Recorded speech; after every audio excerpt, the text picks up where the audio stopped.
So I was going to play Chits Operation Lost Base or whatever. Another solitaire small game set by Decision Games set in the free Mars in whatever you want to call it environment. And I read the rules, I played the game, and then I decided against doing a video because unfortunately there is no game there.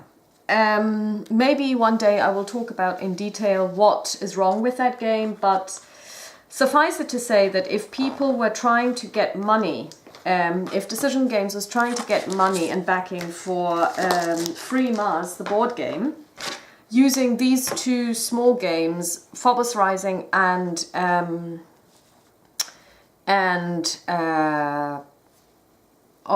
Ceres Operation Lost Base, as introductions to possible investors or even Kickstarter people, I'm not surprised that they didn't get the money.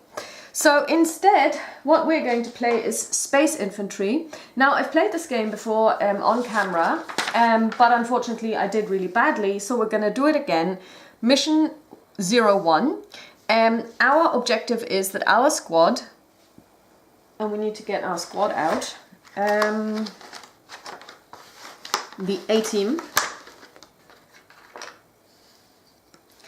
needs to go to investigate the science labs on Zargon 4. Now the science labs are here and here. There are two.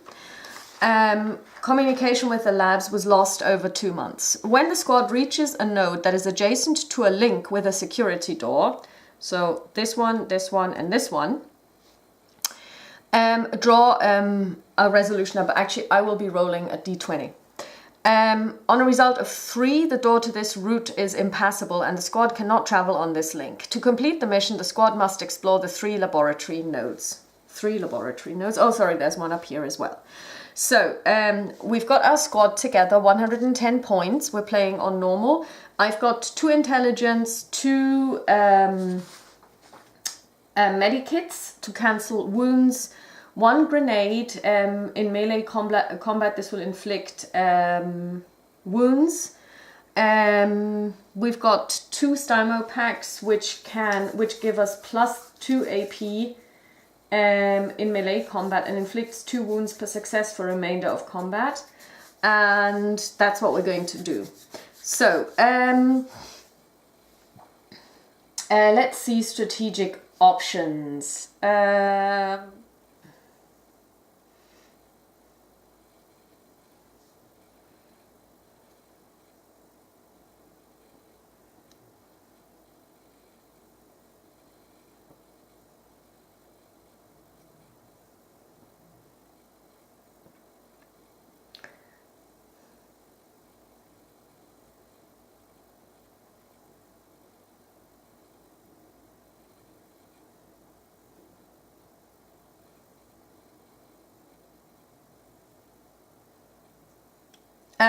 We are going to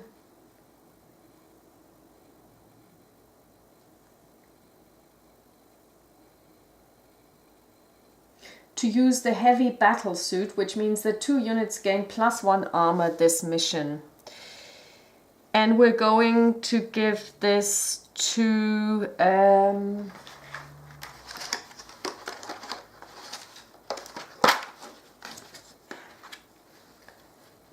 the heavy weapons guy. No, actually we're gonna, yeah, and the fire team B.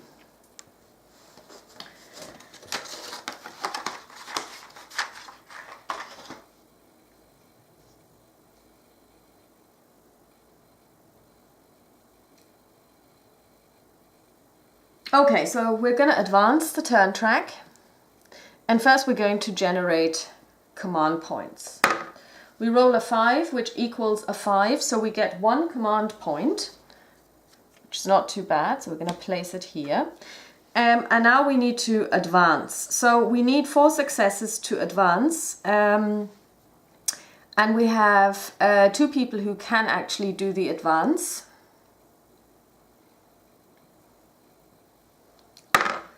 We roll a 14 for number 1. That is a 2, so he doesn't have a success. and fire team B rolls a 4, and that's a 4, which means we get 1 advance, which is not enough.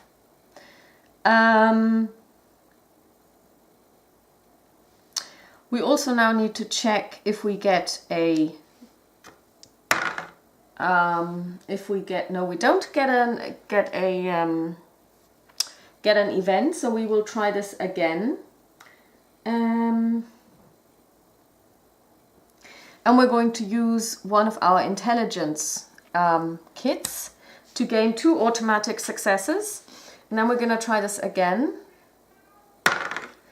An 18 is a 2. If we add the command point, we get 1 success. And then we roll for the other guy. And on a 17, that's a 1. So we're again 1 short. So we're not doing too well. So we have to roll for an event. We don't get an event. So we generate command, and of course now we're on the 3rd turn. And we don't, do we? No, we don't generate any command points. We try the intelligence again. Maybe I should have bought more intelligence. 2 for an 11. Yeah. So he's got advanced 3 on an 11. That's 6 successes divided by the number of ability. So advance 6 by 3 is 2. So we've got the 4 that we need. So we are now in this node, and we don't get a success. And we don't get an event. So now we need to move here next turn. We need 2 successes. So first we generate command points. And we don't generate any. So let's see advance. That's not a success. And that is 1 success, which isn't enough because we need 2. So we roll for an event again. And we do get 1. We get an event of class A. So the question is...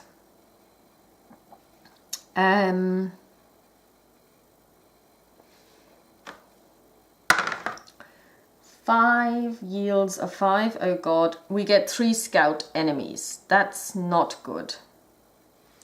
So, we have 3 enemies.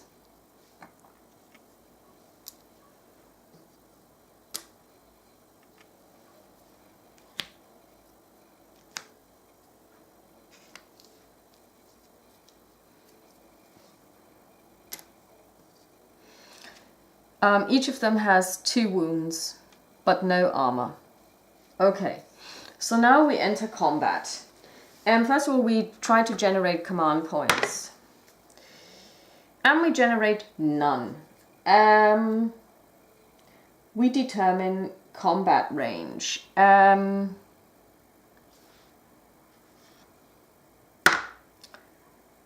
is a 6, so it's melee.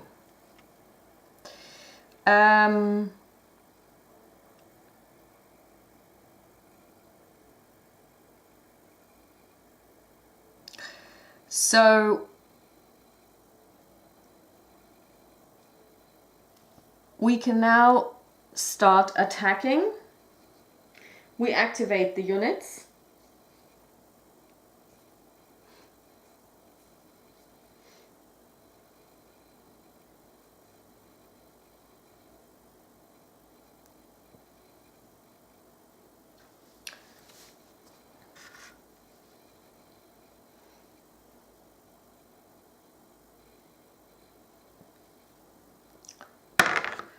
And that is a roll of a 9, which is 6. He's got 3 for melee, which means he does 2 points of damage.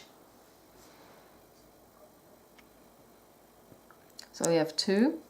This one has a 4 for melee. On a 17, that's a 1. He doesn't do any damage. And this one does no damage either. So, we have 2 points of damage. Now the enemies attack. And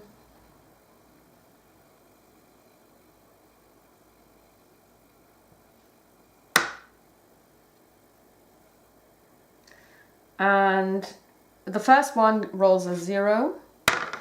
Second one hits for 1. Third one doesn't hit. So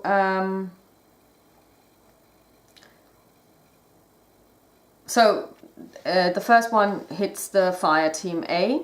So now we can check if we can absorb 1 wound.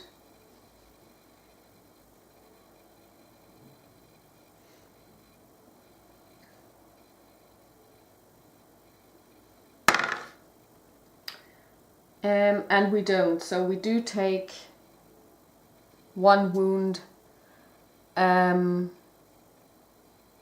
our fire team.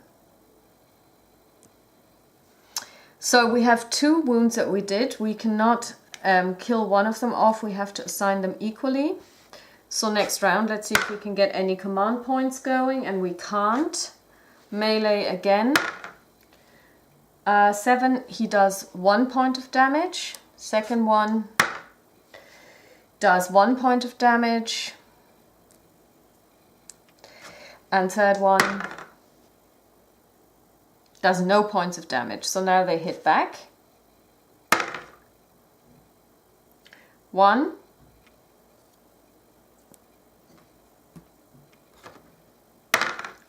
Second one does 1. Let's use these. And third one also does 1. So let's see if we can block them. Nope. So this one takes 1 wound. On a 7, he doesn't block either. And let's see if the third one blocks. 15. Yes, he does. So one of the wounds didn't get through. So now we assign the wounds, and we can assign them like this. So we kill 2 of them. And we go for another round. 15, we generate 1 command point. Whoop. Melee. Oh, sorry, we should have checked for the range every single time. So we will do this. We will leave the command point. Let's see. 19 is a plus. So we roll an 11, which is 6. And 13 is a 5, so that's 11 total. It would stay melee, so nothing changes. Okay, so we will do this again. Let's see what the first one can do. On a 10, he can't do anything. Second one, on an 11, does 6. So he does 1 point of damage. And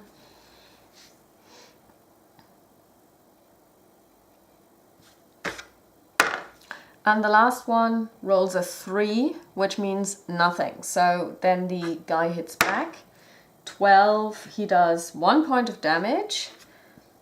Let's see if we can soak it up. 10, we can't.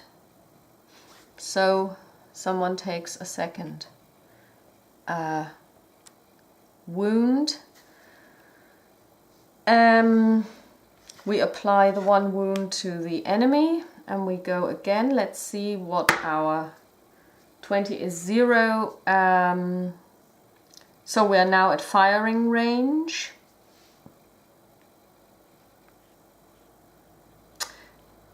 Unfortunately, we are at -2 AP at firing range. Let's see if we can generate a command point, and of course we can't. Let's see what we can do. 18, that's a 2, that's nothing. 19, that's a plus. So that's 1 plus. So yeah, we don't do any damage. And they don't do any damage either. Next round, let's see where we are at. 18. We move to melee, which is good. Let's see if we can generate a command point. On a 5, we generate 1. So now let's see. 12, that's a 6. We get 2 wounds for this one. And then this one is going to try again. On a 14, that's 2. That's not a wound, so let's see what we can do here. On a 9, this guy does 1 point of damage. Let's see if we can soak it up. 15, 5, yes we can, so we apply the 2 wounds and the enemy is slain. And we have had an event in here. Now the question that I have is,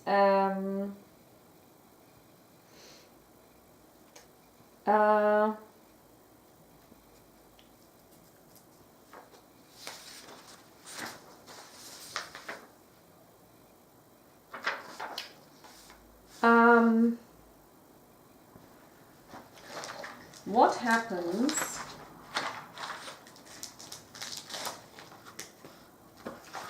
how does ambush work?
Okay, so they're still alive, so they would have been able to participate in the combat, and I didn't do that, so maybe we would have done better, but that's fine.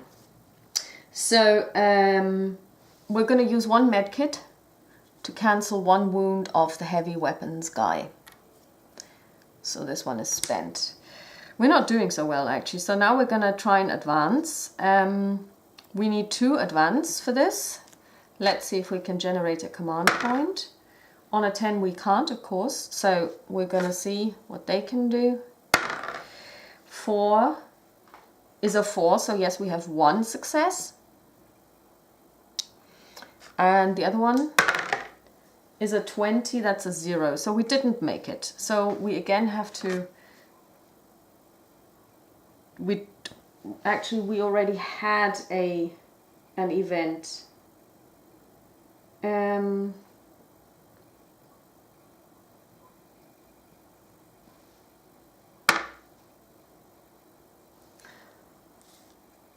I don't think that combat actually counts as a turn, so we're now on turn 25. So on a 10, you roll a 1, so no event. Okay, so we'll try this again. Command point, yes, 1. Advance, 13, which is a 5, so we get 1 success. And you can do this.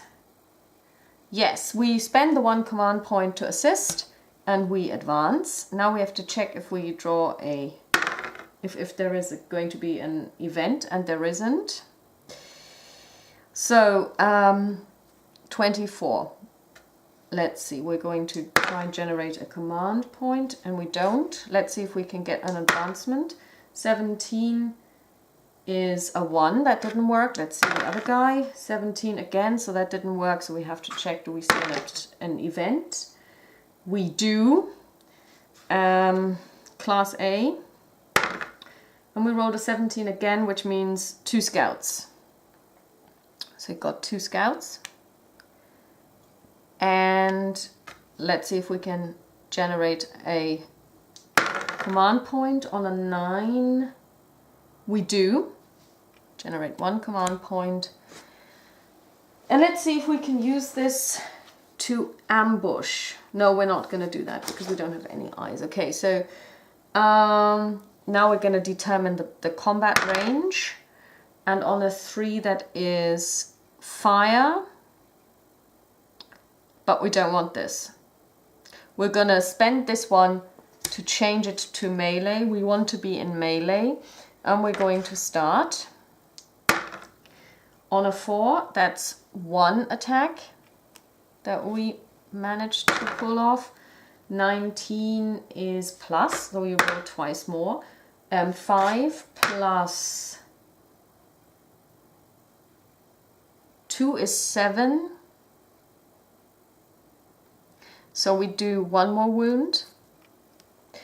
And lastly, we roll a 7, that's a 3, nothing happens. So we do 2 wounds, now it's their turn. First one does 1 wound, second one does also 1 wound. So we're 1 for 1. So we assign the 2 wounds, and now we roll for armor. So we take 1 wound. And the second one also rolls for armor on a 5. That's no wound. And we go again. Command point generation, no. Range, we're currently at a melee on a 17. That's a 1. We move to fire, which we don't want, but that's the way it is. So let's see. 9.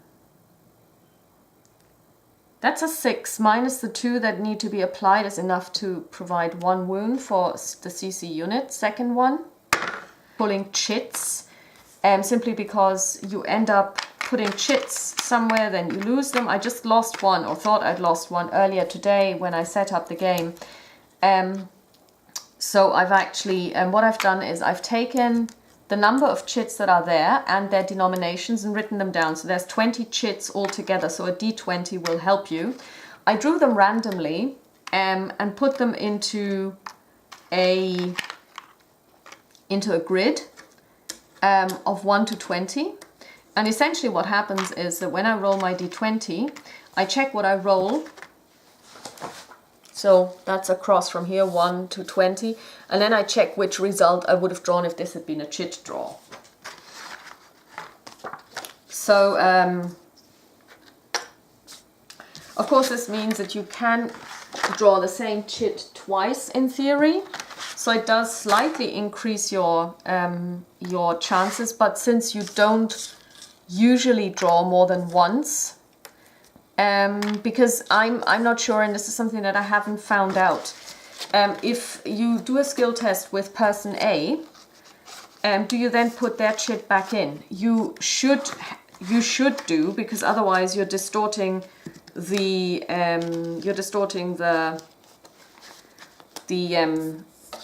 likelihood. Or maybe this is what they want. So basically, if you drew a 1, then you shouldn't be able to draw 3 out of 20, but only 2 ones out of 19. I'm not sure what the intention is, because they are kind of not really saying it, but since they even suggest you could use a d6 to replace the chits, I think my system is, and they say that this would change the probabilities, of course, but not to impact the game. I think what I'm doing is probably impacting the game even less. I don't know if it makes it more difficult. Actually, it doesn't, because you have equal chances of drawing a 1 and a 6, because they are put in every single time. So I don't think that I'm making the game easier at all. I'm not making any.